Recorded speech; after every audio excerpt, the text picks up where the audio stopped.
ఈ రాజశేఖర రెడ్డి గారికి చంద్రబాబు నాయుడు గారికి ఎలా ఉండే సార్ రిలేషను?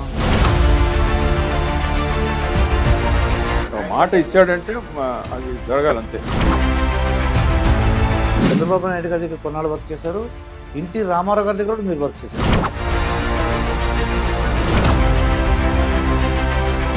రాజశేఖర రెడ్డితో నేను డీల్ చేయడం ఆయన అపోజిషన్ లీడర్గా ఉన్నప్పుడు.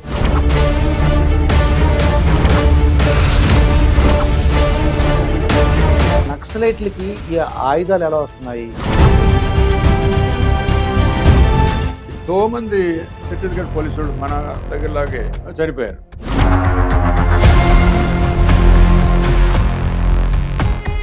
సిఆర్పిఎఫ్ వాళ్ళని 73 మంది చంపారు ఒక్క ఇన్సిడెంట్.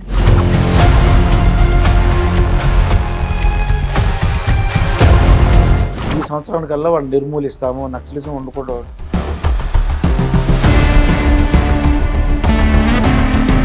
సరెండర్ అయిపోతే మళ్ళీ పోలీసు అరెస్ట్ చేస్తారేమో, ఇలాంటి భయాలు ఉంటాయి వీళ్ళకి. చంద్రబాబు నాయుడు గారి అటాక్ జరిగినప్పుడు మీరు బుల్లెట్ ప్రూఫ్ కార్లో ఆయన ఉండడం వల్ల పెద్ద ప్రమాదం జరగలేదు, ఎవరు చనిపోలేదు. ఈ అజ్ఞాతవాసం అన్నాడు, దీనివల్ల ఏంటి వచ్చింది అని మెల్లగా అందరూ బయటకు వచ్చారు, చాలా మట్టుకు వచ్చారు.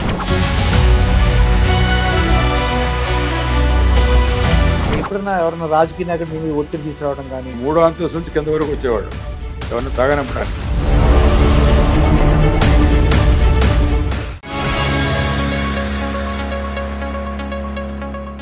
మాస్టర్తో మాట మంతి కార్యక్రమానికి స్వాగతం. నేను మీ మాస్టర్ దుర్గాప్రసాద్. ఈరోజు మనతో పాటు రిటైర్డ్ డీజీపీ హెచ్జే దొరగారు ఉన్నారు. సార్ నమస్కారం. సార్ నమస్కారం.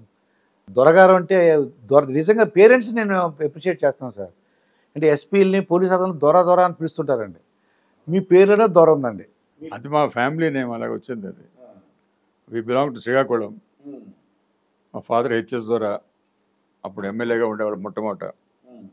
అలాగే ఫ్యామిలీలో ఆ దొర అని ఏదో టైటిల్ అని అంటారు. ఇప్పుడు మా మదర్ ఎప్పుడు ఏం చెప్పేవారు అంటే, నువ్వు టీచింగ్ ప్రొఫెషన్ ఉండు, పాఠాలు చెప్పు, పిల్లలతో ఉండు అని అనేవారండి. మీరు ఎలా వచ్చారు సార్ ఈ లైన్లోకి, పోలీస్ డిపార్ట్మెంట్లోకి, ఐపీఎస్? అంటే మా మదరు ఎక్కువగా, మా అంకుల్ ఒక ఆయన ఉన్నాడు పోలీస్ ఆఫీసర్గా మెడ్రాస్ ప్రెసిడెన్సీలో, మంచి పేరు ఉండేది ఆయనకి. సో మా మదర్ ఎప్పుడు అలాగ అవ్వాలి, నువ్వు ఐపీఎస్ అవ్వాలి లేకపోతే ఐఏఎస్ అవ్వాలి. మా చిన్నాన్న కూడా ఒక ఐఏఎస్ ఆఫీసర్ ఉండేవారు. సో అలాగ అవ్వాలి అని మా మదర్ ఎప్పుడు, మా నాన్నగారు చిన్న వయసులో చనిపోయారు. సో మా మదరే మమ్మల్ని పెంచి పెద్ద చేశారు. సో ఇప్పుడు ఇదే దృక్పథం ఉండాలన్నట్టు ధ్యేయం ఆవిడ నిర్ణయించారు, ఆవిడ ప్రకారం ఫాలో అయ్యారు. తల్లి కోరిక, ఆ తల్లి మనసు, తల్లి ఏం కోరుకుందో అది అయ్యారు. ఆవిడ వెళ్ళిందో చెప్పారు సార్. అప్పుడు ఉన్నారా మీ పోలీస్ డిపార్ట్మెంట్? సంతోషించారు ఆవిడ? ఆ యూనిఫామ్లో రాగానే మిమ్మల్ని దిష్టి తీసుంటారు, దిష్టి తీయడం. చాలా సంతోషించారు. త్రూఅవుట్ మదర్ ఎక్కువగా మా ఇక్కడ ఉండేవాళ్ళు, విలేజ్లో ఉండేవాళ్ళు. మేము కూడా తరచు ఉండేటప్పుడు పొంగల్కి వాటికి అంతా వెళ్ళి కలిసేవాళ్ళం. సో ఆవిడైతే మాకు ఒక దేవత మాదిరి. తల్లి తల్లి అంటే. సరిగా ఈ కగార ఆపరేషన్ అని చెప్పేసి నక్సలైట్లపై అంటే ఎప్పుడు జరగని, మన దేశ చరిత్రలో లేని విధంగా హయ్యెస్ట్ పొజిషన్లో ఉంటే నక్సలైట్ ఒక ఆయన చనిపోయారండి. అవును. హయ్యెస్ట్. మా డౌట్ ఏంటి, సామాన్య మానవులు మా అందరికి డౌట్ ఏంటంటే, వాళ్ళకి అంచెలంచెలు భద్రతా దళాలు ఉంటాయి, కాపాడుతుంటారు, ఎలా దొరికిపోయాడు సార్ ఆయన అంటారు? అంటే చాలా డిఫికల్ట్ టెరైన్ అండి అదంతా. ఆబుజ్మడ్ అని మహారాష్ట్ర, ఛత్తీస్గఢ్ కొంచెం ఆనుకొని ఉంటాయి అవి. అది వీళ్ళకి ఒక పెట్టని కోటలాగా ఉంటుంది ఈ నక్సలైట్స్కి. కానీ ఈ మధ్యన స్పెషల్ ఫోర్సెస్ లాగా, మన గ్రేహౌండ్స్ లాగా వాళ్ళు కూడా కొన్ని స్పెషల్ ఫోర్సెస్ పెట్టి, సిఆర్పిఎఫ్ వాళ్ళు కూడా కొన్ని స్పెషల్ ఫోర్సెస్ పెట్టి, ఈ నక్సలైట్ మూమెంట్కి మనం కౌంటర్గా ఏం చేయాలి అని ట్రైనింగ్ అన్నీ ఇచ్చి, మిగతా సరంజామా అంతా చేకూర్చి, వాళ్ళ గత మీరు 6 నెలలు చూస్తే ఛత్తీస్గఢ్లో ఎంతోమంది చనిపోయారు ఎన్కౌంటర్స్లో. అంటే దాన్ని బట్టి ఏమిటి, మనకి ఇన్ఫర్మేషన్ కూడా వస్తుంది. ఇన్ఫర్మేషన్ వస్తే వీళ్ళు వెళ్ళి కొట్టగలుస్తున్నారు. అంటే ఆ చాకచక్యం, ఆ మనోస్థైర్యం, ఆ ట్రైనింగు, ఇవన్నీ కూడా వీళ్ళకి ఇచ్చారు బాగా. అంత ముందర ఎంతోమంది ఛత్తీస్గఢ్ పోలీసు వాళ్ళు మన దగ్గరలాగే చనిపోయారు. ఒక ఒక ఇన్సిడెంట్లో సిఆర్పిఎఫ్ వాళ్ళని వీళ్ళు మందుగుండు సామాను పెట్టి 73 మంది చంపారు ఒక్క ఇన్సిడెంట్లో, ఛత్తీస్గఢ్లోనే. ఒక 5 years క్రితం. నక్సలైట్స్ ఎలా ప్లాన్ చేస్తున్నారు, మనకి కౌంటర్ ప్లాన్ ఎలా ఉండాలి, ఇవన్నీ నేర్చుకున్నారు. మేము నేర్చుకున్నట్టే. మేము కూడా అప్పుడు 90లో అలా నేర్చుకొని ఆ మూమెంట్ కౌంటర్ చేసాం కదా. 96, 97, 98 కల్లా 2000కి అంతా మనం పైచేకి వచ్చాం. అంతకుముందు 40 years నుంచి ఈ మూమెంట్ ఉండేది. ఏ స్థాయికి వెళ్ళారంటే పోలీస్ స్టేషన్కి అటాక్ చేసి పోలీస్ స్టేషన్లో ఉన్న మనుషులందరినీ చంపేసి వెపన్స్ అన్నీ తీసుకొని వెళ్ళిపోయిన స్థితిగుండలో ఉండేవాళ్ళు మనం. ఆ స్థితి నుంచి మనలో బయటపడడానికి మనం చాలా శ్రమపడాల్సి వచ్చింది. చాలామంది పోలీస్ ఆఫీసర్స్ మంచి వాళ్ళని కోల్పోయాం ఈ ప్రాసెస్లో. కానీ అల్టిమేట్గా మనం వాళ్ళని నిర్మూలించాం. ఛత్తీస్గఢ్ కూడా ఇప్పుడు అదే పందాలో చేస్తున్నారు. ఇప్పుడు ఏంటంటే వాళ్ళు ఈ ఆబూజ్మన్ ఏరియా మనం క్షుణ్ణంగా పరిశీలిద్దామని కొంత ఇన్ఫర్మేషన్ ఏదో ఉంది వాళ్ళకి, అక్కడ కొన్ని మూమెంట్స్ ఉన్నాయని. ఇప్పుడు టెక్నాలజీ కూడా వచ్చింది, డ్రోన్ టెక్నాలజీ అని అవన్నీ వచ్చాయి. సో వాటితో కొంచెం మనుషుల కదలికలు అవన్నీ చూసి సరే ఇన్ఫార్మెంట్స్ ఉంటారు, వాళ్ళ విషయాలు కూడా తెలుసుకొని చాలా పెద్ద ఆపరేషన్ ప్లాన్ చేశారు. ఎందుకంటే ఆబూజ్మన్ చాలా డిఫికల్ట్ టెరెన్ ఇది. అంటే 10 మంది 20 మంది వెళ్తే అక్కడ ఏం మనకు కనపడరు అసలు. సో పెద్ద చేశారు. వాళ్ళు బాగా దెబ్బతిన్నారు కనుక మీరు అన్నది కరెక్టే. నెంబర్ 1 ఆ పార్టీలో నెంబర్ 1గా ఉన్నాడు కదా, అతను పడకముందు అతనికి చాలా బందోబస్తు ఉంటుంది. ఒక ప్లేటూనే ఉంది. అంచెలంచెలుగా ఉంటారని తెలిసిందండి. అంటే అంచెలంటే సెంట్రీస్ వాళ్ళు ఉంటారు, ఏదైనా చూస్తే అలర్ట్ చేస్తారు, ఇవన్నీ ఉంటాయి. కానీ అవన్నీ వీళ్ళు అధిగమించి వాళ్ళు అక్కడ నక్సలైట్స్ ఎక్కడ ఉన్నా ఒకరికి ఎన్కౌంటర్లో వాళ్ళందరూ చనిపోయారు. అంటే ఇప్పుడు ఈ మోడీ ప్రభుత్వం కానీ అమిత్ షా గారు వీళ్ళందరూ కూడా ఒక ఇయర్ పెట్టారు, ఈ సంవత్సరానికల్లా వాళ్ళు నిర్మూలిస్తాము, నక్సలిజం ఉండకుండా. అంటే గ్రౌండ్ సిచ్యుయేషన్ బట్టి వాళ్ళు చెప్తున్నారు బహుశా ఇంకో 1 yearలో పూర్తిగా పోవచ్చు. బికాజ్ ఇప్పటికే వాళ్ళకి చాలా బేస్ పోయింది, కొత్త వాళ్ళు జాయిన్ అవ్వడం లేదు, పాత వాళ్ళు సరెండర్ అయిపోతున్నారు, వెపన్స్ మాకు చాలా దొరుకుతున్నాయి. సో ఇంకా మూమెంట్ ఎలా నడుపుతారు మీరు? మన తెలంగాణలో ఎలాగ వచ్చిందో వాళ్ళకి ఫీలింగ్, అరౌండ్ 2000 ఆ ప్రాంతానికి బాగా సరెండర్స్ అవుతుండేవాళ్ళు. సరెండర్ పాలసీ కూడా గవర్నమెంట్ పెట్టారు. సరెండర్ అయితే నీ జోలికి రాం, నీ బ్రతుకు, నీ మీద రివార్డు ఉంటూ కూడా డబ్బు నీకు ఇచ్చేస్తాం, నువ్వు ఏదో టీ కొట్టో ఏదో పెట్టుకో, నువ్వు బ్రతుకు, నీ జోలికి మేము రాం అంటే చాలామందికి ఆ అనుమానాలు పోయి ఎన్కౌంటర్లో వీళ్ళు కొంతమంది బతికి బయటపడతారు. కానీ వాళ్ళకి ఎప్పటికీ భయం ఉంటుంది. కొంతమంది వాళ్ళతో ఉన్నవాళ్ళు చనిపోయారు కదా, నెక్స్ట్ ట్రిప్లో మనం ఎక్కడ ఎన్కౌంటర్ అయితే మనం బ్రతుకుతామని నేను గ్యారంటీ. అందుకు ఈ మూమెంట్ ఇంకా పెద్ద ముందుకు వెళ్ళినట్లేదు. సో మనం సరెండర్ అయిపోదాం. సరెండర్ అయిపోతే మళ్ళీ పోలీస్ హెరాస్ చేస్తారేమో, లేకపోతే ప్రజలు ఎవరినైనా మనం హింస పెట్టామో వాళ్ళు హెరాస్ చేస్తారేమో, మాకు ఇలాంటి భయాలు ఉంటాయి వీళ్ళకి. అవన్నీ మేము ఉండవు, మేము కాపాడుతాం. నువ్వు పార్టీలో ఎన్ని వెధవ పనులు చేసినా నువ్వు సరెండర్ అయిపోతే మాత్రం కేసులు ఉండవు. కేసు ఉంటుంది, అది నువ్వు కోర్టులో నువ్వు చూసుకోవాలి. కానీ మా నుంచి వేధింపు ఉండదు అని అంటే చాలామంది అప్పుడు వచ్చారు. ఆ టైం సైకలాజికల్ టైం, అది మెంటల్గా వాళ్ళు కొంచెం వీక్ అయ్యి దీనివల్ల ఏంటి ప్రయోజనం అన్న టైంలో ఇవన్నీ పెడితే చాలామంది వచ్చారు. ఎందుకంటే వాళ్ళకి బయటకు వచ్చేలా ఉంది, కానీ కొంచెం భయం ఉండేది. ఆ భయాన్ని మీరు తొలగించారు. సో వాళ్ళు వచ్చి మామూలుగా ఉండి వాళ్ళ గ్రామాల్లో తిరుగుతుంటే మిగతా వాళ్ళకి కూడా మెసేజ్ వెళ్ళింది, నీవే మనకేం చేయట్లేదు పోలీసు, జనం కూడా మనకేం పట్టించుకోవట్లేదు, మనం బతకొచ్చు, ఈ అజ్ఞాతవాసం ఎన్నాళ్ళు, దీనివల్ల ఏంటి వచ్చింది అని మెల్లగా అందరూ బయటకు వచ్చారు, చాలా మట్టుకు వచ్చారు. సార్, సామాన్య ప్రజలు అడిగేది ఏంటంటే నక్సలైట్లకి ఈ ఆయుధాలు ఎలా వస్తున్నాయి, లేదంటే వాళ్ళకి తిండి అంటే వాళ్ళు తినడానికి సామాగ్రి అంటే ఫుడ్ అంటే ఆహార పదార్థాలను ఎలా వస్తున్నాయి అంటే వాళ్ళు అడవుల్లో, నేను చెప్పాను కదా, నీరున్న ప్రదేశంలోనూ కొండ ప్రదేశాల్లోనూ ఎత్తైన ప్రదేశాల్లో ఉంటారు. నీరు ఉండాలి వాళ్ళకి ముఖ్యం. తర్వాత ఈ బియ్యం అవన్నీ కూడా కొంత పట్టుకుంటారు, కొంత అయిపోతే దగ్గరున్న ఊర్లోకి ఎవరో వెళ్ళి వాళ్ళ ఇన్ఫార్మర్సు, వాళ్ళ సింపథైజర్స్ ఉంటారు, ఒకడో ఆరో, వాళ్ళకి ఎలాగో కవర్ చేస్తే వాడు తీసుకొస్తాడు. అది వీళ్ళు తెచ్చుకుంటారు, ఆ బియ్యము, తర్వాత ఏదైనా ఆయిల్స్ అని అటువంటి తెచ్చి వండుకుంటారు. తర్వాత ఎవరైనా మెడికల్గా సిక్ అయితే అది ఎక్కడో ఒక దగ్గర కొన్ని స్థావరాలు ఉంటాయి టౌన్స్లోనే, అక్కడికి వెళ్ళి మెడికల్ ఎయిడ్ తీసుకొని మళ్ళీ దళంలోకి జాయిన్ అవుతాడు వాడు, ఎక్కడో ముందు అనుకున్న ప్లేస్లో.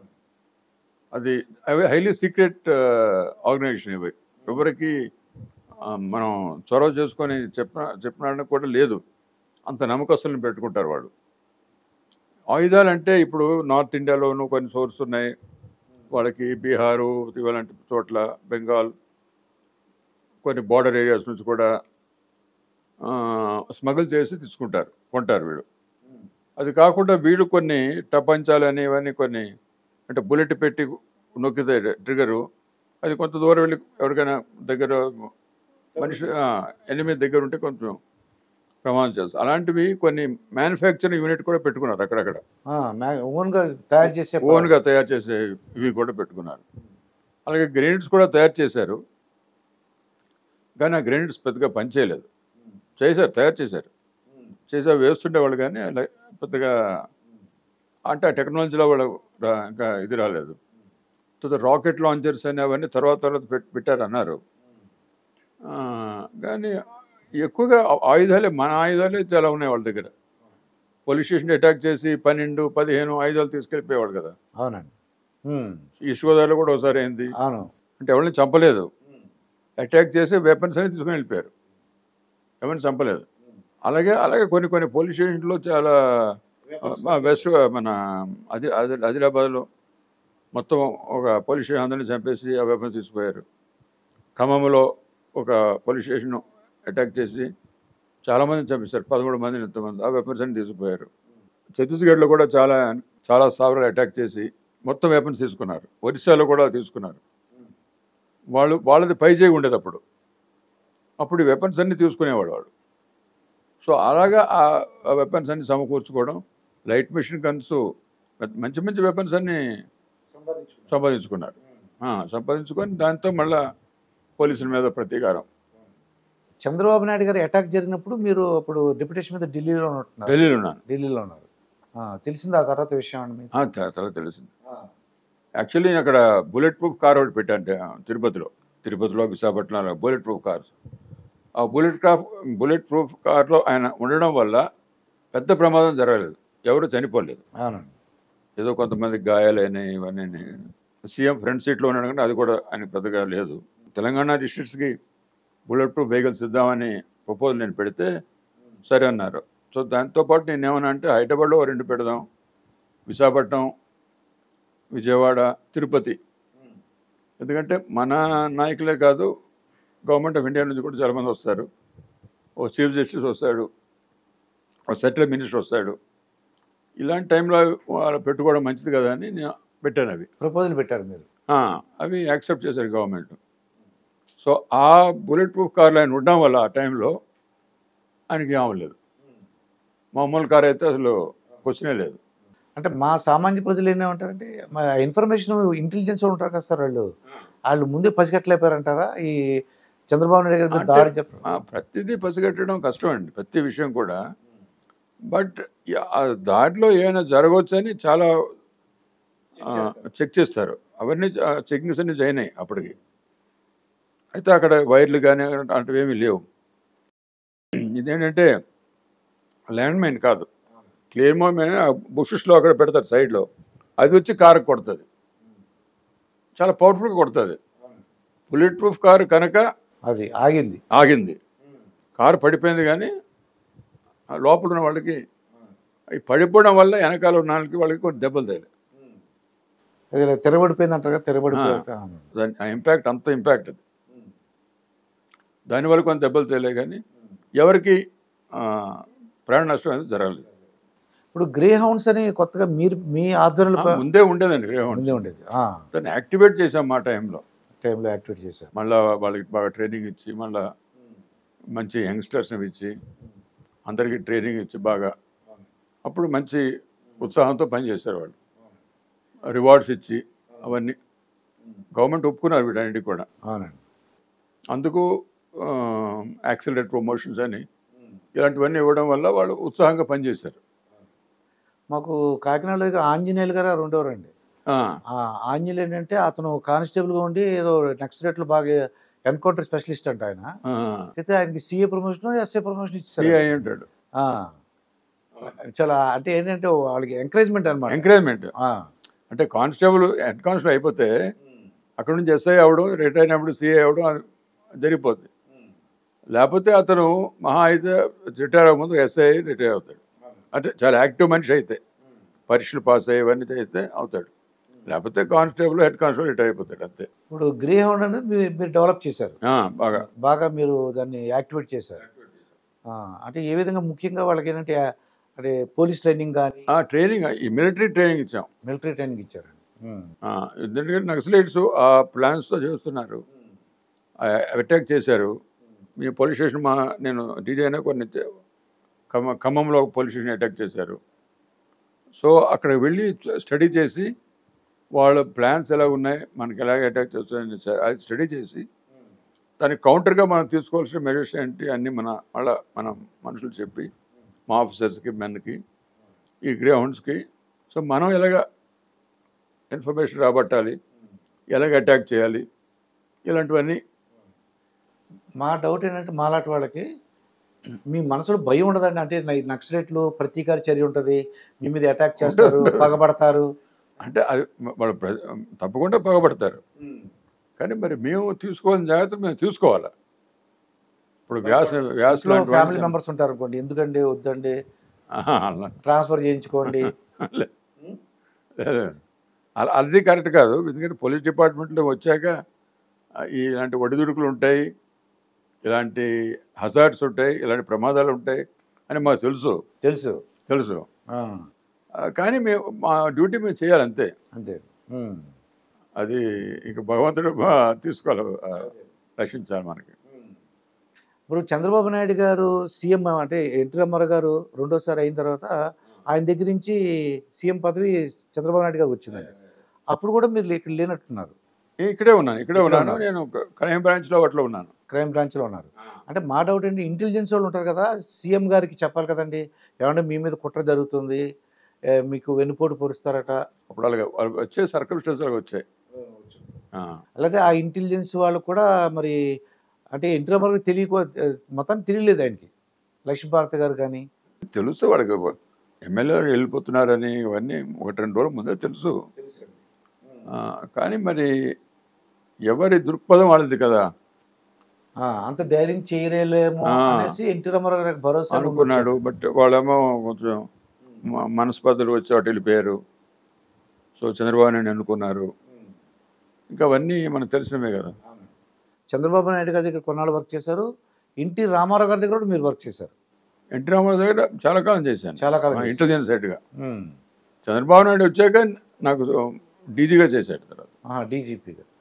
అంటే ఇంటెలిజెన్స్ అంటే ఏం మీ బాధ్యత ఏంటి సార్? ఎన్టీ రామారావు గారికి ఏ విధంగా సహాయం చేసేవారు మీరు ఇప్పుడు సీఎంగా? సహాయం ఏంటంటే స్టేట్ మొత్తం పరిస్థితులు ఎలా ఉన్నాయి, గవర్నమెంట్కి వ్యతిరేకంగా ఏమైనా కొన్ని మందులు ట్రై చేస్తున్నారా, మన పాలసీలు సరిగా గ్రౌండ్ లెవెల్లో ఉన్నాయా, లేకపోతే అది అధికారంగా మా ప్రజలు ఇబ్బంది పడుతున్నారా, ఇలాంటి విషయాలు కొన్ని చెప్పి గవర్నమెంట్ ఆఫ్ ఇండియాతో మన కనెక్షన్స్ ఎలాగ ఉండాలా, ఏ విషయాల్లో వాళ్ళు మిస్అండర్స్టాండింగ్ వస్తే అవి మనం లేకుండా చేయడం, ఇలాంటివన్నీ ఆ మూమెంట్లో ఏమొస్తాయో అవి చెప్పి అవి సార్ట్అవుట్ చేసుకోవాలి. మనం ఆ గొడవలు లేకుండా మనం చేసుకోవాలి. దానికి ఏం చేయాలి, మళ్ళీ ఎవరితో మాట్లాడాలా, ఏం చేయాలా, రాజకీయం అయితే ఎవరితో మాట్లాడాలా, అధికారులతో అయితే ఎవరితో పిలిచి మనం మీటింగ్లు పెట్టాలా, అన్నీ ఇలాంటివన్నీ. మరి ఎన్టీ రామారావు గారు ఎప్పుడన్నా మీకు ఇంటెలిజెన్స్ చీఫ్గా ఉన్నారండి, అప్పుడు అక్రమ కేసులు పెట్టమని కక్ష ఆయన పాపం అలాంటి ఆలోచన లేదానికి, కక్ష అనేది లేదానికి, కక్ష పూరితం కదా, కక్ష అనేది లేదు అనేవాడు కూడా ఆయన. ఈ కక్ష వహించడం చాలా తప్పండి అని తప్పని అన్నారు. అనేవాడు ఆయన. ఆ. అంటే ఇప్పుడు ఈ రాజకీయాలు మీరు చూస్తూ ఉంటారు, చంద్రబాబు నాయుడు గారు జైల్లో పెట్టడం కానీ. అవునవును అవునవును అవును, అన్నీ చాలా రాష్ట్రాల్లో జరుగుతున్నాయి. కానీ అప్పుడు వాళ్ళు అలాగా కాదు. వెంకటరావు గారు కానీ, విజయభాస్కర్ రెడ్డి కానీ, వాళ్ళు అసలు అలాంటి ఒప్పుకునేవారు, అలాంటి పనులే చేసేవాళ్ళు కాదు వాళ్ళు. అంటే అక్రమ కేసులు పెట్టమని అసలు ఏదన్నా మీకు రూల్ పొజిషన్ కాకుండా ఏదో అక్రమంగా పెట్టమన్న కేసు సందర్భాలు ఏమైనా ఉన్నాయా? ఏం లేవు లేవు ఏమీ లేవు. లేవు లేవు ఒక ఎప్పుడైనా ఎవరైనా రాజకీయ నాయకుడు మీ మీద ఒత్తిడి తీసుకురావడం కానీ? లేదు లేదు లేదు. ఒత్తిడి తీసుకొచ్చినా మేము చాలా ఫ్రాంక్గా చెప్పేవాళ్ళం, చెప్పేసేవారు చేయలేమండి, కరెక్ట్ కాదని. కరెక్ట్. వాళ్ళు మిస్అండర్స్టాండింగ్ చేసుకునేవాడు కాదు. ఎందుకంటే వాళ్ళ సబార్డినేట్స్ వాళ్ళ గ్రూప్ వాళ్ళు ఎవరో ఒత్తిడి చేస్తారు, ఆయనకు ప్రమేయం ఉండదు, అతను మనకు చెప్తాడు, సార్ ఇది విషయం ఇలాగ ఉంది, దీని ఫ్యాక్ట్స్ ఇలాగ ఉన్నాయి, మనం ఇది చేయలేము సార్, చేస్తే అక్కడ మనకి చాలా చెడ్డ పేరు వస్తుంది జనంలో, వాస్తవాలు ఎలాగ ఉన్నాయని అంటే సరేలేండి అని వదిలేసేవాడు. మనం చెప్పాల్సింది మనం చెప్పాలా. అంటే నాకు తెలిసినంత వరకు వీళ్ళు ఏం చేస్తున్నారంటే అంటే నువ్వు నా మాట వినలేదు కాబట్టి నీ పొజిషన్ లేకపోతే నేను ట్రాన్స్ఫర్ చేసి పడేస్తాను అంటున్నారండి. ఇప్పుడున్న భయపడుతున్నారు ఎందుకో. అది మనం బట్టే ఉంటుందండి. అన్ని రాజకీయ నాయకులు మనం అనడం కూడా కరెక్ట్ కాదు. మనమే వాళ్ళకి ప్లీజ్ చేయడానికి కొన్ని వెధ పనులు మనం చేస్తున్నాం, వాళ్ళని సంతోషపెట్టడానికి. ఎందుకు మన తెలంగాణ సీఎం రేవంత్ రెడ్డి ఓపెన్గా అన్నాడు, ఒక తప్పు చేయమంటే 4 తప్పులు చేసేదాం సార్ ఒకేసారి అంటున్నారు. ఇప్పుడు ఒక తప్పు చేస్తే సార్ అలాగే చెప్పారు కదా, 4 తప్పులు చేశారు ఇలా మాకు చెప్తున్నారు. ఇప్పుడు వీళ్ళు ఏసీ గదులు కదలటం లేదు, జనంలోకి వెళ్ళటం లేదు ఆఫీసర్స్ ఇవాడ అని ఆయన 2-3 సార్లు అన్నాడు పాపం, చెప్పారు. అవునండి. సో మనం పని మనం చేసి కరెక్ట్గా దానిపైన ఆయన ఏదైనా చెప్తే ఏ రాజకీయ నాయుడు కానీ ఎవరైనా ఈ వాస్తవాలు ఎలాగున్నాయి సార్, ఇది ఉంది, ఇది మనం చేయడం అవ్వదు, ఇప్పుడు లాకి వ్యతిరేకం, ఎవడం మళ్ళీ కోర్టుకు వెళ్ళా మళ్ళీ మీకు చెడిపోయారు అని మనం నచ్చ చెప్పడంలో తప్పేం లేదు. నచ్చ చెప్తారు. మనం ఒక స్టాండ్ తీసుకోవాలి. సీనియర్ ఆఫీసర్ అన్నవాడు స్టాండ్ తీసుకోండి, సరే సరే ఇంకేముంది చేసేద్దాం అని నేను నా ఇన్స్పెక్టర్ చెప్తే వాడు ఏదో కింద మీద ఇప్పుడు చేస్తాడు. బట్ అది ఆయనకి చెడ్డ పేరు, మాకు చెడ్డ పేరు, అందరికీ చెడ్డ పేరు, జనంలో వాల్యూ తగ్గిపోతుంది. మీరు విన్నారా లేదు మరి ఆంధ్రప్రదేశ్లో పిఎస్ఆర్ ఆంజనేయులు కానీ, విశాల్ గున్ని గారని, కాంతిరాణి టాటా, వీళ్ళందరూ కూడా పిఎస్ఆర్ ఆంజనేయులు గారు అయితే జైలుకి వెళ్ళారండి. ధనంజయ రెడ్డి గారు ఆఫీసర్లు అండి, మీరు పేరు విన్నారు లేదు. అలాగే కృష్ణమోహన్ రెడ్డి గారు. అది ఇప్పుడు అంటే ఈ పేపర్స్లో చదవడం నాకు పెద్దగా తెలియదు. వీళ్ళు బాధేస్తుంది. ఏంటి మన ఎందుకంటే ఆఫీసర్కి మంచి పేరుతో మంచి కీర్తితో బయటపడాలా, మరి వాళ్ళే తప్పులు చేసి జైలుకి వెళ్తుంటే మాలాంటి వాళ్ళకి చాలా బాధ కదండి. అలాంటి స్థితి ఎందుకు వచ్చిందని నేను ఎల్వి సుబ్రహ్మణ్యం గారు చీఫ్ సెక్రటరీగా, ఆయన మాజీ చీఫ్ సెక్రటరీ, ఆయన ఇంటర్వ్యూ చేశాను అన్నమాట. సరే జగన్మోహన్ రెడ్డి గారు చెప్పినట్టు చేసేచ్చు కదా అని అడిగానండి. లేదండి, రిటైర్డ్ అయిన తర్వాత నా ఫ్రెండ్స్, మా కుటుంబ సభ్యులు అందరితో మాట్లాడాలి కదా, నువ్వు ఎంత చెడ్డ నాతో మాట్లాడటం మానేస్తారు, నాకు చెడ్డ పేరండి, అందుకే నేను చేయనని చెప్పేసానని చెప్పారండి. అప్పుడు ఆయన్ని ఏదో ఒక పక్కదానికి అంటే దానికి పేరు ప్రఖ్యాత లేని పోస్ట్ పక్కన పెట్టారు. ఒక ఆఫీస్లో ఏదో బాపట్లలో సేమ్ ర్యాంక్ ఉంటుంది కానీ ఎవరు ఉండరు. కానీ ఈ పిఎస్ఆర్ ఆంజనేయులు గారు చూస్తుంటే చాలా బాధ అనిపించింది సార్. అయితే ఆయన జైలు కూడా వెళ్ళాడు సార్. డీజీపీ ఎవరైనా ఒక ఐపీఎస్ ఆఫీసర్ ఒక తప్పు చేసి ఇంకొక ఆఫీసర్ అతను అరెస్ట్ చేస్తే అంటే నాలాంటి వాళ్ళకి బాధగా ఉంటుంది కదా. ఎందుకంటే మంచి పేరు తెచ్చుకొని మంచి పనులు చేయాలి, కానీ మనమే తప్పు చేసి జైలుకి వెళ్తే మనకి ఇంకా నాయకత్వం ఏముంటుంది మనకి. అంటే జగన్మోహన్ రెడ్డి గారు చిన్న మీటింగ్ పెట్టారంటే ప్రెస్ మీట్లో మాట్లాడితే ఏమన్నారంటే అండి, ఆయన పిఎస్ఆర్ ఆంజనేయులు గారి పిల్లల వివాహం జరుగుతుంది, ఇటువంటి పొజిషన్లో అరెస్ట్ చేశారు అని బాధపడ్డాడండి జగన్మోహన్ రెడ్డి గారు. అసలు ధనంజయ రెడ్డి గారి పిల్లలు కానీ, కృష్ణమోహన్ రెడ్డి పిల్లలు కానీ, ఎవరు వీళ్ళందరూ కూడా గోవిందప్ప గారి పిల్లలు ఏదో మ్యారేజ్ చేస్తున్నారంట. ఆ మ్యారేజ్ ప్రపోజల్స్ ఉన్నారు పిల్లలవి. ఆయన కొద్దిగా ఆయన బాధపడ్డారు. అంటే తప్పు చేసినప్పుడు అంటే మీరు ఆ పిల్లలు ఏంటి, అవన్నీ ఉండవు, పిల్లలు ఏం చేస్తున్నారు అవన్నీ ఎలా చూస్తారండి. ఆ మూమెంట్లో మనకి డాక్యుమెంట్స్ దొరికి సాక్ష్యం దొరికితే ఆటోమేటిక్గా మరి వాళ్ళ మీద కేసు పెడతాం కదా. కేసు పెడతారు. అంటే వాళ్ళు ఏమంటున్నారంటే పిల్లలకు అంటే మ్యారేజ్ ఉంది, అబ్బాయి మ్యారేజ్, సరే అది దురదృష్టం, అది అలాంటి పరిస్థితి రాకూడదు, అదే నేను అంటున్నాను. అలాంటి పరిస్థితి రాకూడదు, తెచ్చుకోకూడదు. అది తెచ్చుకోకూడదు. కరెక్ట్.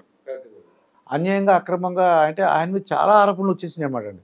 ఏపీపీఎస్సీ చైర్మన్గా ఉండి ఏదో పేపర్ల దగ్గర ఉండి దిద్దించేసారు, ఏవో రకరకాల మాట అండి.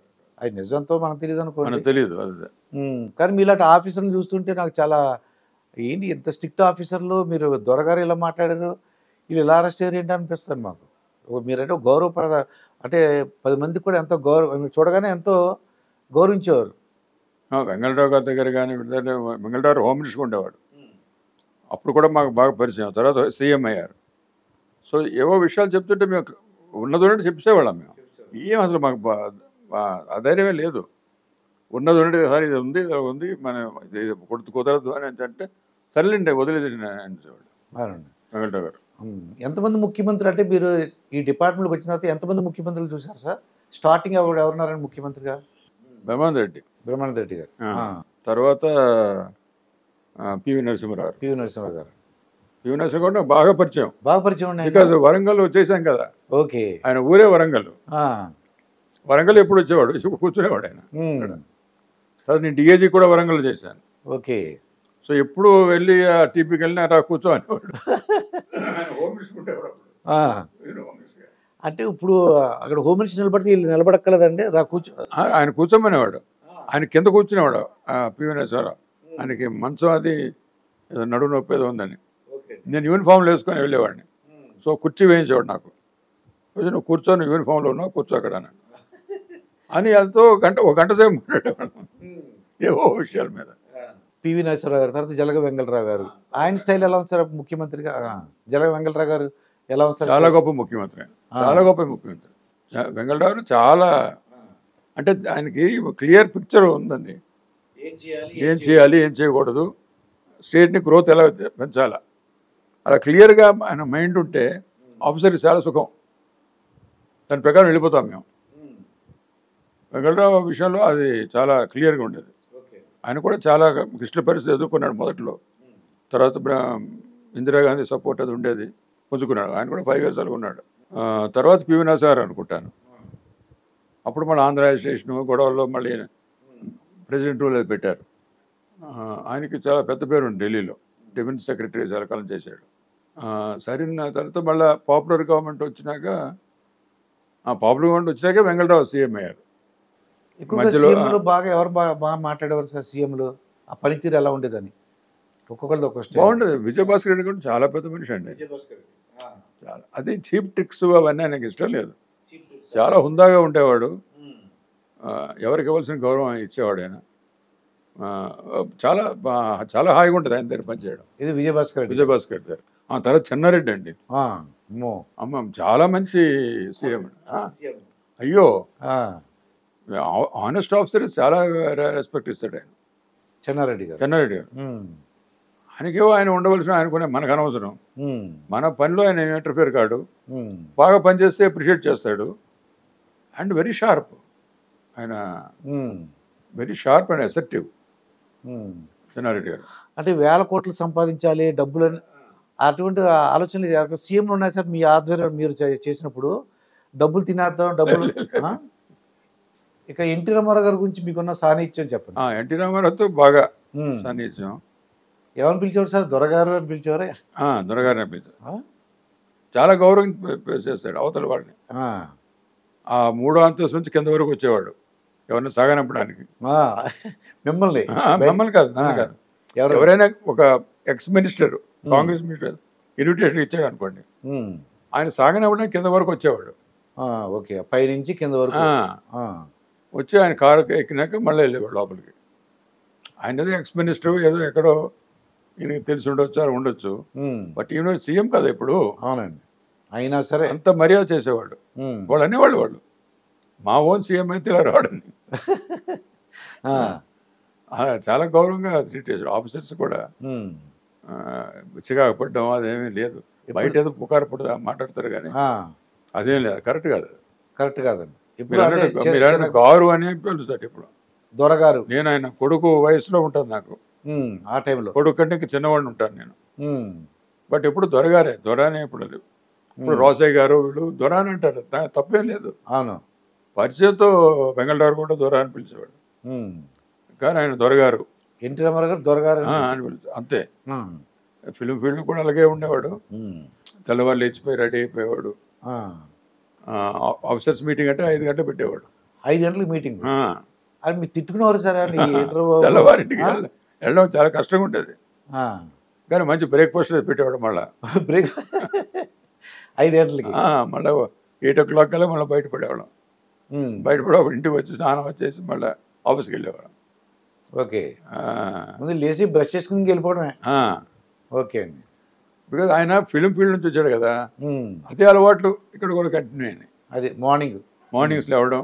ఆఫీసులను ఎందుకు ఇబ్బంది పెట్టారు అని అనుకోలేదు ఆయన. అంటే మార్నింగ్ అయినా నైట్ అయినా ఉండాల్సిందే, సీఎం కానీ పిఎం కానీ. మార్నింగ్ కాకపోతే నైట్ పెడతాడు ఇబ్బంది. అవునండి. ఇందిరాగాంధీ దగ్గర 11 వరకు ఆవిడ ఆఫీస్ వర్క్ చేసేది. సో ఆఫీసర్స్ ఉండాలి కదా. అవునండి. సో అది తప్పదు, ఎందుకంటే వాళ్ళ వర్క్ లోడ్ అలా ఉంటుంది. బట్ ఈయన మార్నింగ్ పెట్టుకునేవాడు. అవునండి. ఆయన 3:30 అంతకు లేచిపోయాడు, అంత తయారైపోయాడు. ఎన్టీ రామారావు గారు అంటే ఆహారపు అలవాట్లు ఎప్పుడైనా చూసారండి? ఆయన ఏం తింటారని? పెద్దగానే చూడలేదు. బ్రేక్ఫాస్ట్ తిన్నప్పుడు మీతో పాటు కూర్చునేవారా, లేకపోతే ఆయన వేరు మీ వేరు అంటారు? మేము వెళ్ళేటప్పటికి అయిపోయేవన్నీ, అన్నీ అయిపోవడం. అప్పుడే తినేసేవాడు. అంటే ఆయన జనరల్గా భోజనం శుభ్రం చేస్తాడు, అలవాటు ఆయనకి ఇంట్లో చేయడం. ఫిలిం ఫీల్డ్ నుంచి కూడా అదే అలవాటు, అదే ఇక్కడ కూడా చేసేవాడు. కొత్తేం కాదు, ఇల్లు అయిందే, ఫర్నిచర్ అయిందే, గవర్నమెంట్ ఏమీ తీసుకోలేదు. గవర్నమెంట్ రూపాయి తీసుకునేవాడు గవర్నమెంట్ నుంచి, రూపాయి శాలరీ. కార్లు ఆయనవే, గవర్నమెంట్ ఏవి కాదు. చాలా ఆనెస్ట్గా ఉన్నాడు కదా మరి ఆయన. కానీ ఇప్పుడు రూపాయి అంటారు కానండి, కొన్ని లక్షల కోట్లు తినేశారనేసి ఆరోపణలు అండి. దేశం మొత్తం కొద్ది సీఎంలు మధుకోడా గారు కానీ, కేజ్రీవాల్ సీఎంలుగా ఉండగా కేజ్రీవాల్ కానీ, అవునవును, మధుకోడా గారు కానీ, బీహార్ లాలూ ప్రసాద్ యాదవ్, ఎంతోమంది అండి, ఎంతోమంది ఇప్పుడు సీఎంలు కేసులు కూడా అనుభవిస్తున్నారు కదా వాళ్ళు. అవునండి. ఈయన అసలు ఏమీ లేదు, ఈయన ఆస్తులన్నీ ఆయన సినిమా రంగంలో ఉన్నప్పుడు సంపాదించినవే. ఇళ్ళు కానీ, వాకిళ్ళు కానీ, లేకపోతే తోటలు కానీ. ఇప్పుడు గండిపేట కుటీరం కట్టాడు, ల్యాండ్ కొన్నాడు, కుటీరం కట్టాడు, ఆయన ఓన్ డబ్బు అది, ఓన్ మనీ, పార్టీ ఫండ్ కూడా కాదు. ఎన్టీ రామారావు గారు చిరాకు పడిన సందర్భాలు ఏమన్నాయండి? కోపం తెచ్చుకోవడం కానీ, ఆవేశపడడం? ఏదో 1-2 ఉంటాయి. పెద్ద కనబడినిచ్చేవాడు కదండి. అంటే ఎవరి మీద చికాగా తిట్టడం అది చేసేవాడు కాదు, ఫైల్ విసిరేయడం అలా లేదు. నెవర్ ఐఎమ్ సారీ బ్రదర్, నువ్వు ఇలా చేస్తావు అనుకోలేదు, ఏదో అంటాడు అంతే. ఐఎమ్ సారీ బ్రదర్, ఇలా చేస్తావు అనుకోలేదు అంటే చాలా బాధపడ్డాడు అనమాట ఆయన. మాకు అర్థం. జయప్రకాష్ నారాయణ గారితో ఇంటర్వ్యూ చేసినప్పుడు ఆయన ఏం చెప్పారంటే, ఫ్లోర్ బాగాలేదంట, దుమ్ము లేసిపోతుందంటండి. రిపేర్ అది జయప్రకాష్ నారాయణ గారు ఏం చెప్పారంటే, కొత్త ఫ్లోర్ వేద్దామని అన్నారట. ఎందుకు రిపేర్ చేస్తే సరిపోద్ది కదా అన్నారట ఆయన. ఎన్టీ రామారావు డబ్బులు వస్తే అంత అంటే గవర్నమెంట్. అవును, అంటే అంత సొంత దీంట్లో కూడా ఆయన చాలా జాగ్రత్తగా ఉండేవాడండి.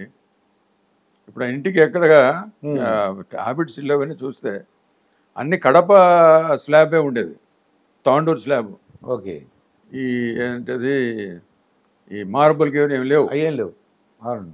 ఇక్కడ ఆఖరికి ఇల్లు కట్టాడు కదా ఇక్కడ, అక్కడ ఫిల్మ్ నగర్లో అండి, ఈ రోడ్ నెంబర్ 12లో. ఓకే అండి. అక్కడే ఆయన చనిపోయాడు. అది కట్టేటప్పుడు కూడా కొందరు అన్నారంటే, ఇవాళ మామూలుడే మార్పులు వేస్తున్నారు సార్, వేద్దామని. నేను నాకు అంత డబ్బు లేదయ్యా, మామూలుగా తాండూరు అయినా వేయి, లేకపోతే కడప స్లాబే, నాకు అవన్నీ వద్దు అనేవాడు. అంటే బేసిక్గా సింపుల్గా ఉండేవాడు. అందుకే గవర్నమెంట్ విషయాల్లో కూడా అలాగే ఉండేవాడు ఆయన. ఎక్కువ ఖర్చు వద్దు, అన్నీ నేను నా విషయంలో ఏది కాదు, నేను అన్ని పెట్టుకుంటాను. ఫ్లైట్లో వెళ్ళేటప్పుడు అండి ఆయన ఆర్డినరీ క్లాస్లో ఉండేవాడు. ఆర్డినరీ క్లాస్లో మామూలుగా ఇప్పుడైతే స్పెషల్ ఫ్లైట్లు ఇప్పుడన్నీ స్పెషల్ ఎయిర్క్రాఫ్ట్లు వెళ్తారు వీళ్ళు. మామూలుగా ఇప్పుడు ఇక్కడ నుంచి ఢిల్లీ వెళ్ళాలనుకోండి, అప్పుడు ఎయిర్ బస్ అని ఉండేది, అందులో ఎగ్జిక్యూటివ్ క్లాస్ అని ఒకటి ఉంటుంది. అవునండి. ఎంపీలు, మినిస్టర్లు, సీఎం వాళ్ళు అందులో వెళ్తారు, డబ్బున్న వాళ్ళు. మిగతా వాళ్ళు మామూలు సెకండ్ క్లాస్ అన్నట్టు. ఈయన ఎప్పుడు సెకండ్ క్లాస్లో ఫస్ట్ ఫ్లోర్లో కూర్చునేవాడు. అది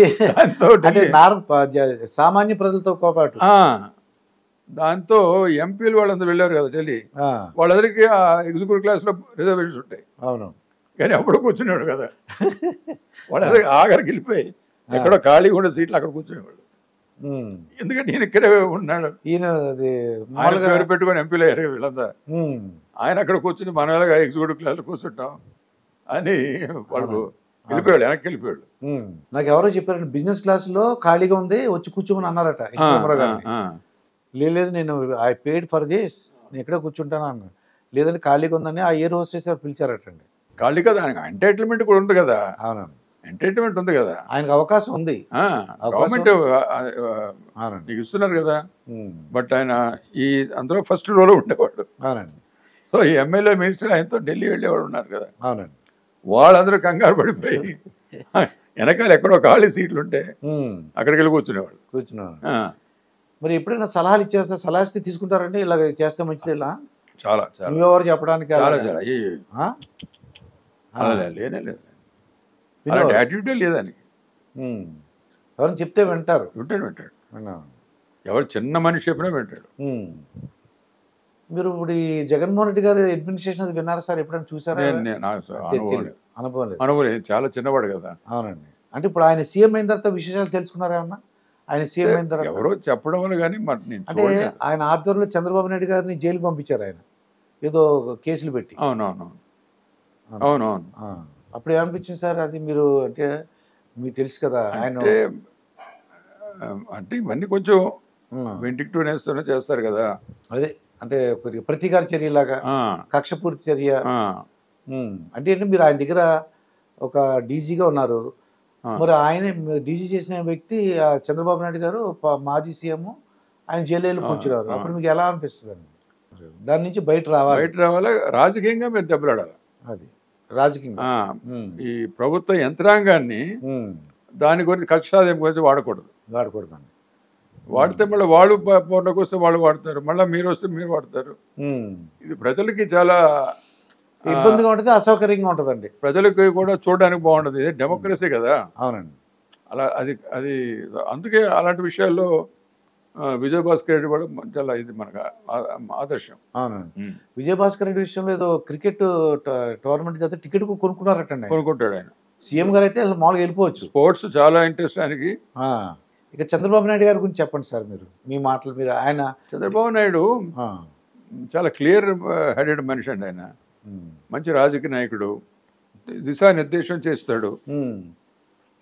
ఒక ఒక టార్గెట్ పెట్టుకుంటాడు, 1 yearలో ఇది సాధించాలా, 2 yearsలో సాధించాలా, 5 yearsలో సాధించాలా, విజన్. సో దాని ప్రకారం ప్లాన్స్ అన్నీ ఉంటాయి, దాని ప్రకారం చేయాలని ఉంటాడు. అలాంటి అడ్మినిస్ట్రేషన్ మంచిదని నా ఉద్దేశం. విజన్ లేకుండా ఏదో రోజుకు ఒక స్టేట్మెంట్ ఇచ్చుకొని ఏదో ఇది చేస్తాం అది చేస్తాం అని అనుకుంటే అంటే 5 సంవత్సరాలు అయిపోద్ది, లోపల ఏమీ కాదు. మీకు ఏదో నిర్దిష్టమైన కొన్ని హద్దుల్లో పెట్టుకొని ఇదిగో ఇది ఫస్ట్ ఇయర్ ఇది సాధిస్తాను, సెకండ్ ఇయర్ ఇది సాధిస్తాను అని, ఇరిగేషన్ కానివ్వండి, ఎడ్యుకేషన్ కానివ్వండి, ఏ శాఖలో అయినా ఇవి మన టార్గెట్లు ఇవి. సో గవర్నమెంట్ అంతా, మినిస్టర్లు, యంత్రాంగం ఈ టార్గెట్ గురించి పనిచేయాలి. ఆయన పోలీసు కూడా పెట్టాడు. అది సీఎం ఉన్నప్పుడు మీరు కూడా ఒక 3 days సదస్సు పెట్టండి, డిసెంబర్ నేను వచ్చి అడ్రస్ చేస్తాను, మీరు కొన్ని టార్గెట్ పెట్టుకోండి, నెక్స్ట్ ఇయర్ ఏది ప్రాధాన్యత ఏ క్రైమ్కి ఇస్తారు, విజన్ ఉండాలి, విజన్ అది ఎలాగ ట్యాకిల్ చేస్తారు, మొత్తం రాష్ట్రం అంతా అదే దృష్టిలో వర్క్ చేయాలి. ఇలాంటివి పెట్టాడు. నేషనల్ పోలీస్ అకాడమీ కూడా పెట్టాడు. ఆయన ట్రైనింగ్కి చాలా ప్రాధాన్యత ఇచ్చేవాడండి ఆయన. ఎవరైనా పెద్ద మంచి స్పీకర్ ఎవరైనా వచ్చారు Hyderabad, all IAS, IPS, IFS వాళ్ళు పిలిచి మన జూబ్లీ హాల్లోనే ఎక్కడో ఆయన చేత లెక్చర్ ఇప్పించేవాడు. ఆఫీసులు ఇన్స్పైర్ చేయడం, ఇండైరెక్ట్గా మంచితనం. అంతేగాని ఎలాగా డబ్బులు సంపాదించాలి, ఎలాగ నేను అలాగా ఎత్తుగడలు వేయండి, అక్రమ కేసులు పెట్టండి. లేదు, అట్లీస్ట్ నాకు అలాంటి ప్రాబ్లమ్స్ ఏం రాలేదు ఆయన. అంత అదర్ హ్యాండ్ మా వర్క్ కూడా చాలా సపోర్ట్ చేశాడు ఆయన. ఈ ఎక్స్ట్రీమిస్ట్ వర్క్ వీటికి కూడా ఆయన దిశానిర్దేశం ఉండబట్టే మేము వీ కుడ్ వర్క్ హార్డ్. ఆయన హోమ్ మినిస్టర్ దేవేంద్ర గౌడ్, తర్వాత మాధవ్ రెడ్డి గారు, వీళ్ళందరూ చాలా పనిచేశారు అప్పుడు. అంటే మిగతా లెజిస్లేటివ్ అసెంబ్లీ మెంబర్స్ని వాళ్ళని కూడా కూడగట్టుకోవాలి కదా. మావాళ్ళు కూడా చనిపోతున్నారు, మరి వాళ్ళని కూడా మన మొరాల్ పోకూడదు కదా. సో ఈ విధంగా అన్ని విధాలుగా ఆయన చాలా సపోర్ట్ ఇచ్చాడు. ఇవ్వటం వల్ల మేము మా లక్ష్యం ఛేదించాం. ఈ రాజశేఖర రెడ్డి గారికి చంద్రబాబు నాయుడు గారికి ఎలా ఉండేది సార్ రిలేషను? నాకు తెలియదు. మీకు తెలియదు. రాజశేఖర రెడ్డితో నేను డీల్ చేయడం ఆయన అపోజిషన్ లీడర్గా ఉన్నప్పుడు, ఎవరు మన ఎన్టీ రామారావు సీఎం ఉన్నప్పుడు ఆయన అపోజిషన్ లీడర్ కదా. అవునండి. సో ఇంటెలిజెన్స్లో నేను ఒకప్పుడు ఆయనతో కూడా డీల్ చేసేవాడిని. ఆయన మిగతా వాళ్ళు బాపిరాజు వీళ్ళందరూ ఉంటారు, కాంగ్రెస్ కనుమూరు బాపిరాజు గారు, వీళ్ళందరితో మాట్లాడేవాడు.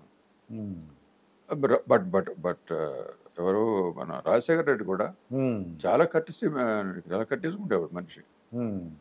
మాట ఇచ్చాడంటే అది జరగాలంతే. బట్ యాజ్ సీఎం నేను ఇక్కడ లేనప్పుడు, అప్పుడు లేరు, ఢిల్లీలో ఉన్నాను. బట్ ఢిల్లీలో కలుసుకునేవాడిని, చాలా బాగా మాట్లాడేవాడండి. అంటే మంచి అవగాహన ఉన్న వ్యక్తి ఆయన కూడా. అవునండి, మంచి అవగాహన ఉన్న వ్యక్తి. ఎక్కువగా మీరు లిక్కర్ కేసులని వింటున్నారు అంటే ఢిల్లీ కానీ ఆంధ్రప్రదేశ్ కానీ తమిళనాడు కానీ చూస్తే లిక్కర్ కేసులని అది ఈజీ మనీ లాగా అయిపోయింది సార్ రాజకీయ. ఇసుక మైనింగ్ అప్పుడు ఆ టైంలో మీరు చెప్తుంటే మీరున్నప్పుడు డీజీపీ ఉన్నప్పుడు అంత రాజకీయ నాయకులు అంత ఐడియా లేదేమో అని నేను అనుకోవటం. ఇసుక వీటి మీద అప్పుడు అంత లేదండి.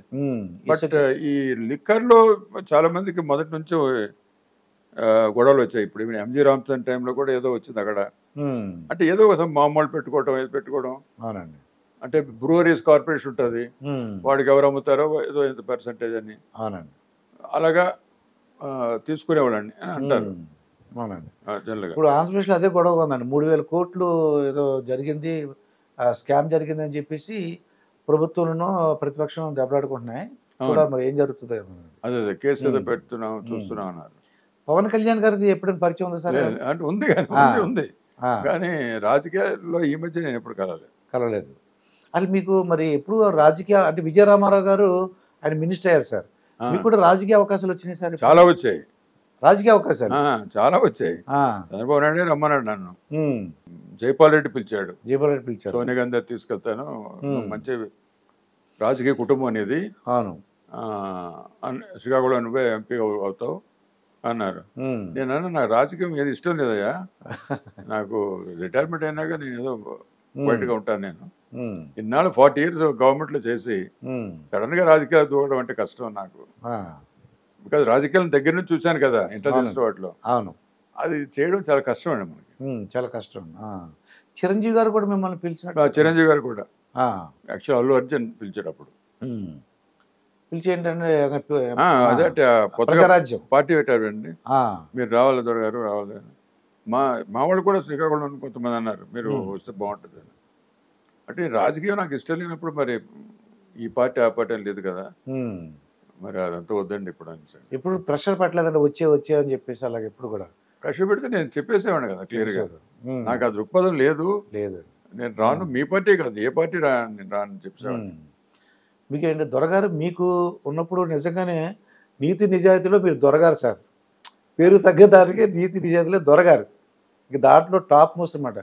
ఇక్కడ చూస్తుంటే మరి పోలీస్ ఆఫీసర్లు అరెస్ట్ అయిపోతున్నారండి. ఇక్కడ కూడా తెలంగాణలో కూడా సార్ ఇది టెలిఫోన్ ట్యాపింగ్ అని పోలీస్ ఆఫీసర్లు, టెలిఫోన్ ట్యాపింగ్ అని, అది ఎంతవరకు జరిగింది అన్నది మీకు తెలుస్తుంది, మీ సోర్సెస్ మీకు తెలిస్తే చెప్తారు. అక్కడ ఏమో డీజీపీ స్థాయిలో ఉన్న వాళ్ళు పిఎస్ఆర్ ఆంజనేయులు కూడా చాలా దురదృష్టం, చాలా దురదృష్టం. బట్ అదే మరి మన ప్రవర్తన, మన నిబద్ధత వాటి బట్టి ఇవన్నీ ఏమైనా డబ్బులు అంటే అప్పుడు పాత వాళ్ళకి డబ్బులు సంపాదించే ఐడియా లేదనుకుంటున్నాను సార్ నేను. ఇప్పుడైతే బాగా ఎలా డబ్బులు సంపాదించాలి, 1000 కోట్లు ఎలాగా అనేది నేను అనుకుంటున్నాను నేను పర్సనల్గా. అప్పుడు వాళ్ళకి అది లేదు, ఆఫీసర్లు కానీ. లేదు, కరెక్టే. నువ్వు నిబద్ధతో నువ్వు పనిచేసి నీ పనిలో నీ శ్రద్ధ పెట్టి నీ పనిలో నీ కంట్రోల్ ఉంటే నువ్వు రాజకీయాన్ని చెప్పేటట్టు ఉండాలా. మన రాజకీయ నాయకులు ఎక్కువ మంది మంచివాళ్ళు, ఎక్కువ మంది, ఏదో ఒక 10% ఉండొచ్చు కొంచెం కంటాంకరస్, మిగతా 90% మంచివాళ్ళు. నా అనుభవం, మీ అనుభవం, మనం సరిగా చెప్పే విధానం చెప్పాలి వాళ్ళకి, అంతే. చెప్పే విధంగా చెప్పాలి, చెప్తే డెఫినెట్గా మన మాటకు విలువిస్తారు. బట్ ఆ స్థితిలో మనం ఉండాలి. అది అంటే ఈయనే ఏదో దొంగతనం ఏదో లంచాలు తీసుకుని ఉందనుకోండి, ఇది వీడు ఇంకో ఆఫీసర్లు ఎందుకు భయపడతారంటే ఏసీబీ వాళ్ళతో అరెస్ట్ చేపిస్తాను, నువ్వు దాంట్లో డబ్బులు తినేసో ఇలా ఉన్నాడు ఆల్రెడీ ఈ ఆఫీసర్. ఇంకా తప్పులు చేయమని చెప్తే చేసేస్తాడు, ఎందుకంటే లేకపోతే ఏసీబీని పంపిస్తారని అదో భయం ఉంటుంది. ఏదో ఉండదు, గవర్నమెంట్లో ఉన్నారు వాళ్ళు ఏదైనా చేస్తారని ఒక భయం ఉండొచ్చు. భయం ఉండొచ్చు. ఇప్పుడు ఎల్వి సుబ్రహ్మణ్యం గారు ఉన్నారు, ఆయన నీతి ఏసీబీ కదా ఎవరు వచ్చినా భయపడ్డాడు. భయపడి ఎందుకు భయపడాలా, నీతి నిజాయితీ మంచి ఆఫీసరే. మీరు ఈ పోలీస్ డిపార్ట్మెంట్ జాయిన్ అయినప్పుడు ఎంత సార్ మీకు శాలరీ ఎంత వచ్చిందండి? ఒక 500 రూపీస్ ఉంటుంది అప్పుడు. 500 రూపీస్ 1965. 65లో. ఏ పోస్టులో జాయిన్ అయ్యారు సార్? ఏఎస్పీ జాయిన్ అయ్యారు. ఐపీఎస్ ఆఫీస్ అందరూ ఏఎస్పీ. అప్పుడు మా మదర్ దగ్గరికి వెళ్ళి ఎలా చెప్పారు సార్ మమ్మీ? ఆమె మరి పట్టించుకోలేదు. అంటే పోలీస్ ఆఫీసర్కి వెళ్ళి యూనిఫామ్లో జీప్ దిగి ఆమె ఏంటంటే ప్రజలకు సేవ చేయాలనే దృక్పథం ఉండేది ఆవిడకి. నా శాలరీ అంతా నేనేం చేస్తున్నానో పట్టించుకోలేదు. డీజీపీ రిటైర్డ్ అయినప్పుడు ఎంత వచ్చింది సార్ శాలరీ? మేము రిటైర్ అయినప్పుడు కూడా మ్యాక్సిమం వాజ్ ఒక 1 lakh అండ్ ఆర్డ్. 1 lakh. ఇప్పుడు పెన్షన్ ఎంత అంటే 2002 3 2002 అలాగా. ఇప్పుడు ఎంత వస్తుందండి పెన్షన్? పెన్షన్ పెరిగింది మాకు, ఎందుకంటే పే కమిషన్స్లో పెన్షన్ పెరిగింది. ఇప్పుడు 2 lakhs అది గ్రాస్ వస్తే కానీ అందులో ట్యాక్స్ అయిపోతాయి. ట్యాక్స్ పోతుంది మొత్తానికి అయితే ఒక 1.5 పెన్షన్ వస్తుంది. ఆ ట్యాక్స్ పక్కన తప్పు పెడితే 2 lakhs వస్తుంది మీకు పెన్షన్. అంటే ట్యాక్స్ పోను 1.5 వస్తుంది. 1.5 lakhs అలా వస్తుంది ట్యాక్స్ పోను. ఇప్పుడు రాజకీయాలు చూస్తుంటే మీకు ఏమనిపిస్తుంది? రాజకీయాలు కానీ పోలీస్ మీ పేపర్లో కానీ న్యూస్లో కానీ పేపర్స్లో చదువుతున్నాం. మాకు యాక్చువల్గా ఎవరితో పెద్ద సంబంధం లేదు. ఏమనిపిస్తుంది అని చూసినప్పుడు అన్ని? అది కొంచెం బాధగా ఉంటుంది. కానీ అక్కడ కూడా అక్కడక్కడ కొంతమంది మీరు చూస్తుంటారు చాలా మంచి పనులు చేస్తున్నారు. అవునండి. ఇప్పుడు సైబర్ క్రైమ్ పెద్ద ప్రాబ్లం అయిపోయింది. అవునండి. మా వాళ్ళు చాలా మంచి పనులు చేస్తున్నారు తెలంగాణ పోలీసు అంతా కూడా. అవునండి. అలాగే కొన్ని డెకాయిటీస్ అనండి, కొన్ని రాబరీస్ అనండి, చాలా కేసులు పట్టుబడుతున్నాయి. అవునండి. వాళ్ళంతా మళ్ళీ వస్తున్నారు, వాళ్ళు ఇస్తున్నారు. లా అండ్ ఆర్డర్ చాలా ఎఫెక్టివ్ ఉంది. సో ఇలాంటివి ఉన్నాయి. కానీ ఈ సివిల్ కేసెస్లో వీటిలో ఉండడం, అది పేపర్స్లో రావడం, వాటి వల్ల డిపార్ట్మెంట్ అందరికీ చెడ్డ పేరు వస్తుంది. కొంతమంది బాగా చేసేవాళ్ళు కూడా ఉన్నారు, ఇప్పుడు కూడా చేస్తున్నారు కూడా. కానీ ఇది బాగా హైలైట్ అవుద్ది కదా. అవునండి. అప్పుడు డిపార్ట్మెంట్కే ఇప్పుడు మొన్న ఏదో పేపర్లో వేశాడు, ఏదో 12 మంది ఏసీ వాళ్ళు యాక్షన్ తీసుకున్నారు 12 ఆఫీసర్స్ మీద, పోలీస్ ఆఫీసర్. అవునండి. సో వాళ్ళ వల్ల డిపార్ట్మెంట్ అంతా చెడ్డ పేరు వస్తుంది. ఒకళ్ళు వస్తే మొత్తం అందరూ కూడా అదే అంటారు. అది దానివల్ల. అవునండి. ఇప్పటికీ చేసేవాళ్ళు బాగా చేస్తున్నారు, పని చేస్తున్నారు ఫీల్డ్లో. ఇప్పుడు మీరు ఆర్టీసీ దానికి కూడా చైర్మన్గా చేసిన ఎండీగా ఉన్నారు. ఇప్పుడు తెలంగాణలో బస్సు ఫ్రీ అంటున్నారు, అక్కడ ఏపీలో కూడా బస్సు ఫ్రీ అంటున్నారు. దీనిపై ఏమంటారు సార్? అంటే ప్రజలు ఏమనుకుంటారంటే వాళ్ళ ఓట్ల గురించి ప్రజలు ట్యాక్స్ కట్టిన డబ్బుల్ని ఉచితాలకు ఇచ్చేస్తున్నారు, వాళ్ళ ఓట్ల గురించి ఉచితాలకు ఇస్తున్నారు. చూస్తుంటే కదా, అంటే డబ్బులు ట్యాక్స్ కట్టిన ఉంటారు కదండి, ఆడ బాధ. ఇప్పుడు ట్యాక్స్ కట్టిన వాళ్ళు ఉంటే వాళ్ళ బాధ. మీరు ఫ్రీ ఇచ్చినప్పుడు కూడా నా ఉద్దేశం ఏంటంటే బాగా బీద వాళ్ళకి ఇవ్వండి మీరు ఫ్రీ. బీద వాళ్ళు ఇప్పుడు 50,000 60,000 తెచ్చుకున్న అమ్మాయి ఏదో కంప్యూటర్ దీంట్లో ఉంటుంది, ఆవిడకి ఫ్రీ ఎందుకు ఇవ్వాలి మీరు టికెట్? ఆవిడ బస్ టికెట్ కొనుక్కొని వెళ్తుంది ఊర్లోకి. అవునండి.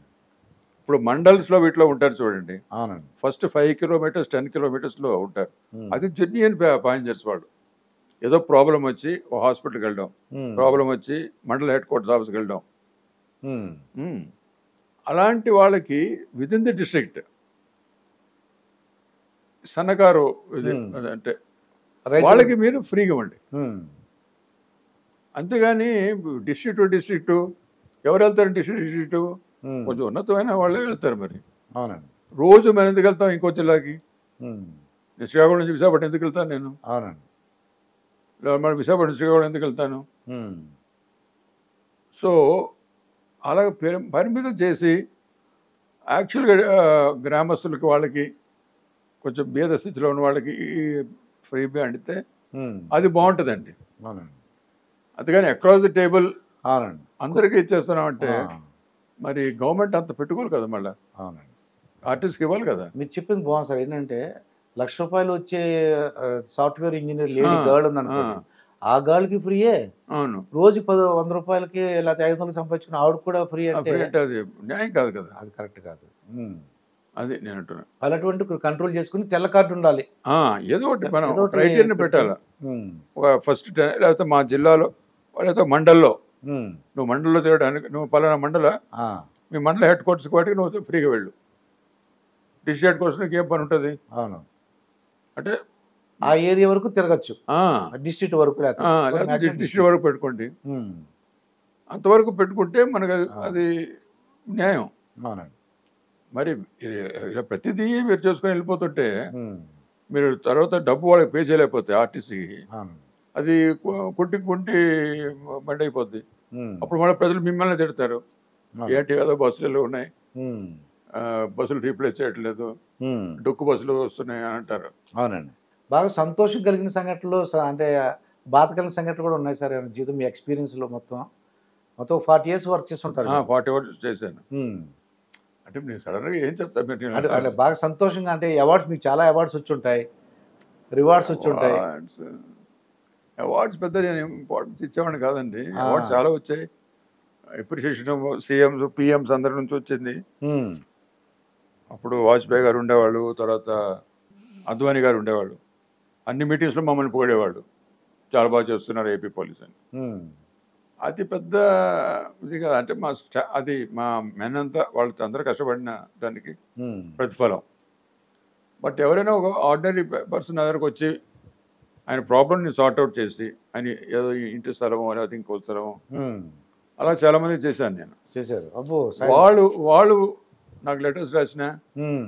లేకపోతే ఎప్పుడైనా కలిసినప్పుడు గుర్తు చేసినా ఆ, అది నాకు చాలా ఆనందంగా ఉంటుంది. అవునండి. ఎవడో తన స్థలాన్ని ఎవడో ఆక్రమించుకున్నాడండి. ఆ. మీలాంటి వెళ్ళి పోలీస్ ఆఫీసర్ వెళ్తే ఆ, ఇప్పుడు ఏమంటారు తెలుసా, డబ్బులు ఇస్తే ట్యాకిల్ చేస్తారు. డబ్బులు ఇవ్వడం అనుకోండి, ఇది సివిల్ కేసు నేను చేయడం అన్నమాట. అవును. రెండు రకాలుగా కత్తి ఆడవైపు ఉంది. ఆ, అదే డబ్బులు ఇస్తే అంటే అలా ఉంది ప్రజలు. అలాగే ఉంది. సో అది మనం నిజంగా ఈ ఆపదలు ఉన్నాడు ఆదుకున్నాం అనుకోండి, వాడు 10 సంవత్సరాలు ఎక్కడో కలిసి మాట్లాడుతుంటాడు, అయ్యా నేను అప్పుడు మీ దగ్గరికి వచ్చాను, మీరు ఇలా చేశారు నాకు అని. ఐ ఫీల్ హ్యాపీ అలాంటివి. సార్ ఇంకోటి ఏంటంటే రాజకీయాల్లో ఉండి లేడీస్ ఉంటారు కొంతమంది రాజకీయవేత్తలు, ఆడవాళ్ళు. అవును, ఆడవాడు. వాళ్ళు ఆర్థిక నేరాలు చేశారు, బాగా డబ్బులు సంపాదించారు, కోట్లు మైన్స్ వాళ్ళని మైన్స్ వాళ్ళకి బెదిరించి, లేదంటే ఇంకో ఇండస్ట్రీ వాళ్ళు బెదిరించి ఇస్తావా ఇవ్వా అని. ఆ లేడీస్కి ఏమైనా ప్రిఫరెన్స్ ఇవ్వమంటారా? వాళ్ళు అరెస్ట్ చేయకూడదు అంటారా? వాళ్ళు చేసిన నేరం ఉంటే చేస్తారే మరి, వాడు కంప్లైంట్ ఇస్తే చేస్తారు. మరి కంప్లైంట్ ఇచ్చిన ఆడవాళ్ళ కదా వదిలేయని అంటారా? అలా ఎలాగ అలాగే ఆడవాడైనా మగవాడైనా నేరమే కదా. నేరమే. ఆడవాళ్ళు పాపం పాత మినిస్టర్ చేసింది, ఎక్స్ చేసింది. అవే కుదరదు, అది చట్టం ముందే కుదరదు. అవునండి. చట్టం ముందు ఎవరైనా సమానం కదా. ఆడవాళ్ళైనా మనం కేసు ఉంటే కేసు పెడతాం కదండి. అదే కానీ మీ ఆధ్వర్యంలో ఎప్పుడైనా రాజకీయ నాయకులు జైలుకి వెళ్ళడం జరిగింది సార్? బాగా అంటే మినిస్టర్లు కానీ ఏదైనా ఆరోపణల మీద? ఆ రోజుల్లో లేవండి. లేవు. నాకు ఇమీడియట్గా నేను చెప్పలేకపోతున్నారు. అవునండి. తర్వాత మీ దగ్గరికి పోస్టింగ్కి వచ్చేవారు సార్ జనరల్గా ఆఫీసర్స్? లేదు. అక్కడ ట్రాన్స్ఫర్ చేయండి, ఇక్కడ ట్రాన్స్ఫర్ చేయండి రావడానికి? అంటే అవన్నీ మాకే ఇచ్చేవాళ్ళు అధికారం.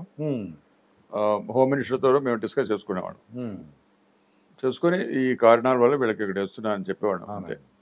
తర్వాత ఆర్డర్స్ ఇచ్చేవాళ్ళు. అలాగే ఐపీఎస్ ఆఫీసర్స్ కూడా సీఎంతో డిస్కస్ చేసేవాళ్ళం, సీఎం సరే అని ఆర్డర్స్ ఇచ్చేవాళ్ళు. ఇంకా హోమ్ మినిస్టర్లు కొన్ని ప్రభుత్వాలు అయితే సార్ హోమ్ మినిస్టర్ పేరండి, అదేంటి ప్రజలకు చెప్పడానికి హోమ్ మినిస్టర్ ఫలానా క్యాస్ట్ వాళ్ళకి ఇచ్చాం, ఫలానా వర్గానికి ఇచ్చామని. కానీ చేసేవాళ్ళంతా వేరుగా ఉంటారండి. ఆఫీస్ వీళ్ళు సంతకాలు పెట్టడమే ఆ హోమ్ మినిస్టర్. మీరు విన్నారో లేదో నాకు తెలియదు. మీ దగ్గర ఎలా ఉన్నారు సార్ హోమ్ మినిస్టర్లు? ఎవరెవరు చేశారు? అయ్యో చాలా మంచివాడు ఉన్నారు. ఎవరెవరు సార్? దేవేంద్ర గౌడ్ విన్నాను నేను. దేవేంద్ర గౌడ్, మాధవరెడ్డి కూడా. మాధవరెడ్డి గారు డీజీగా ఉన్న టైం చాలా గొప్ప హోమ్ మినిస్టర్స్. అంటే ఏంటి సార్ వాళ్ళ గొప్పతనం ఏ విధంగా? అంటే మా అవసరాలు అర్థం చేసుకొని, సమాజం అవసరాలు కూడా అర్థం చేసుకొని, పనులు ఎక్కడ ఇంటర్ఫియర్ అయ్యేవాడు కాదు. ఎక్కడ ఇంటర్ఫియర్ అయ్యేవాడు కాదు. ఒక ఎమ్మెల్యే ఏదో పొరపాటు చేస్తే అని ఆ నైట్ అరెస్ట్ చేస్తాం. రాయలసీమలో ఎవరో ఒక ఎమ్మెల్యే, తెలుగుదేశం ఎమ్మెల్యే. ఓకే. ఏమనలేదు హోమ్ మినిస్టర్, అరే మాకు ఒక మాట చెప్పుంటే బాగుండు అంటారు. మరి ఆ మూమెంట్లో మాకు ఎక్కడ నైట్ మీకు ఎక్కడ చెప్తాను, అలా అయిపోయిందని అన్నాను.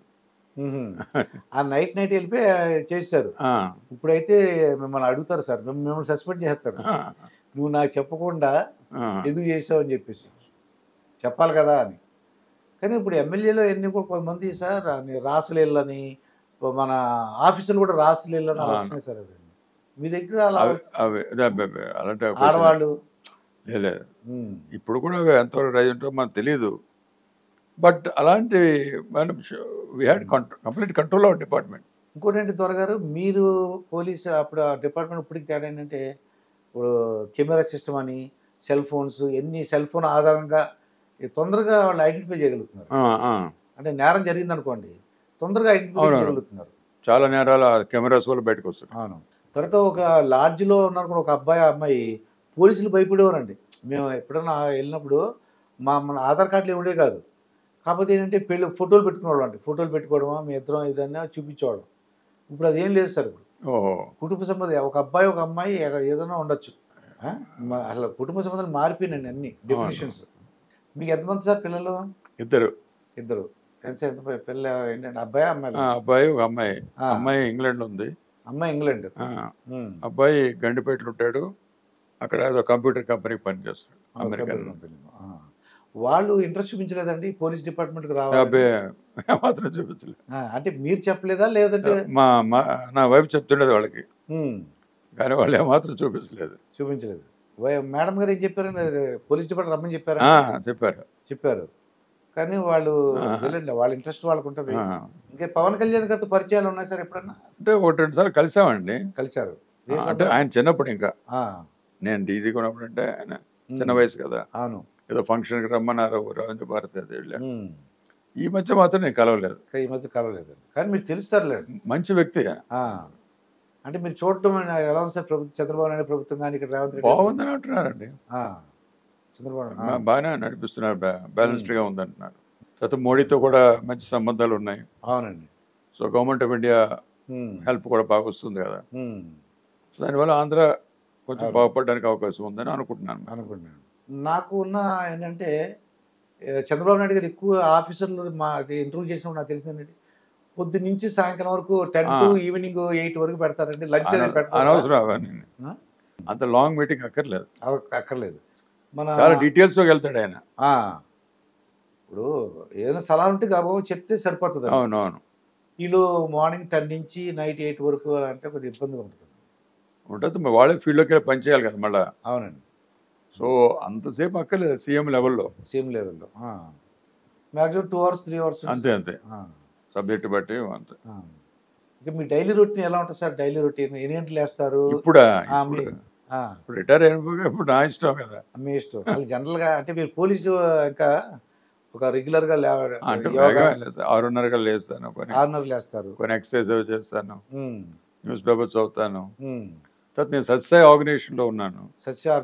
సో ఏవో సేవా కార్యక్రమాలు వాటిలో కొంచెం పార్టిసిపేట్ చేస్తుంటాను.